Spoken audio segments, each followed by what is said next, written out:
Hello, hello everybody. It's Maggie from Personal Euphoria. On this frigid day, I was thinking of good cold stories to share. So let's get right into moving because it warms us up and I will get the clock started. This is a long one, so I wouldn't try to hold plank the whole time. Any kind of movement will do. All right. So one of the things that comes to mind that makes me the happiest when I think of the winter is what's going on like 6 or 7 years ago now. A friend sent me a picture of this guy who made this multicolored igloo in Canada. And I thought that was a great idea. And we were having a really cold winter, so it seemed like the winter to do it. But you needed 500 half-gallon cardboard containers. And it turns out that was not a very popular drink size. So I struggled to get them. I collected them all winter. And by the time like winter was over, I only had about 100. And I thought, well, I'll keep collecting. What are the chances we get another really cold winter? But I'm not going to throw away 100. I might as well keep going to the 500 and I'll have a whole year to do it. But clients were bringing me the containers, my family, friends, everybody was doing it. Stu Leonard's in Berlin, if I went down, they'd give me all the ones that their staff had used during the week. As we were getting close to winter again and it was cold, the only time I've ever seen Matt both like really embarrassed and care what anyone think is one night I went out and I went recycling bin to recycling bin in the neighborhood because I still just didn't have a lot of these. With everyone collecting, there weren't that many. And it mortified Matt that there I was opening all the blue bins in Wethersfield. Anyway, after that, I still didn't have enough. And it was going to be, they were predicting very cold weather. And my friend who had told me about the igloo went around to all the different Dunkin' Donuts in Fairfield where she lives and got like 150 and drove them up. And that was the 500 we needed. And then Super Bowl Sunday that year, was supposed to be really cold. And so I went and I got all the 500 containers I had in the attic and the garage. They were all over the place. I hadn't rinsed them all before storing them. So they were really disgusting. And though I would have thought year-old milk would have been the worst thing to open, I can now tell you from opening all different kinds of containers that year-old orange juice is by far the worst container to open.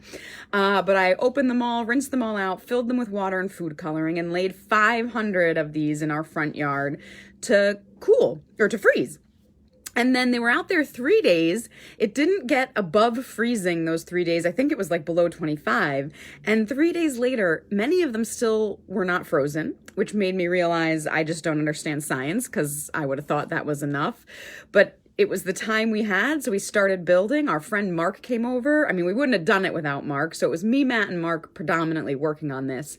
But people stopped by all day to help. Neighbors, friends, they laid a few bricks, they pulled the cardboard off, they helped dispose of this immense amount of cardboard we created, peeling off the cardboard stuff.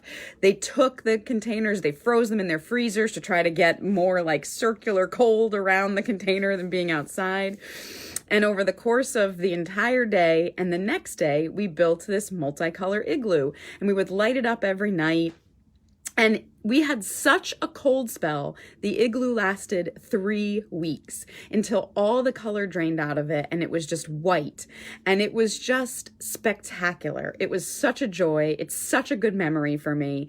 And so many additional memories came out of it. So my grandmother came over. It was still up on February 13th for her 89th birthday. She and I crawled inside and she said it was one of the best birthdays she ever had, right? So I still have that memory as we approach her 96th birthday this year. And then randomly, I got an email from someone who was like, I live in Canada and I had taken a bus trip from Canada to New York. And on the way home, I convinced the bus driver he should stop by my childhood home. And when we got there, out in front was an igloo. And she said, you live in my mother, Eleanor Buck Wolf's house. Within the same 24 hours, I get an email from a guy in Canada, and he says, I'm up in Canada. I decided to build an igloo this year. I went online. I saw yours, and I recognized the house behind it. It's my grandmother, Eleanor Buck Wolf's house. And so I wrote the two of them and said, I don't know that you both know you just saw this igloo this close together, but I think you're related. And of course, they were mother and son. And so that was just a random funny story. But anyway, for all the work, I'm not sure I'd do it again. For that year, it was perfect and it brought out so many good stories. If you are interested, I have a video of it. It's kind of grainy and old. It's off a news story that was done on our website. So if you go to Personal Euphoria's media page, you can see it. I'll also put it in the comments. Anyway, that is a 4-minute, 53-second plank. Oh man, that's long. Again, hopefully you weren't doing plank the whole time. As always, have a wonderful day and keep moving. Because remember, if you keep moving, it will keep you warm.